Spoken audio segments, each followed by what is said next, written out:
Hey, I just wanted to say a little bit about the Dharma days that we've organised for the Mind Springs practice space.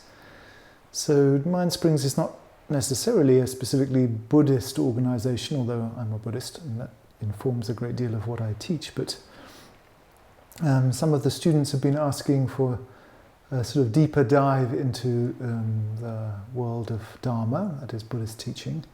And so I thought it would be nice to have 4 Saturdays, that's the last Saturday of February, March, April and May, where we just get together and sift through some big Buddhist ideas. So there will be some practice, but it's mainly a kind of forum for people to discuss ideas and explore the incredible richness of Buddhist Dharma.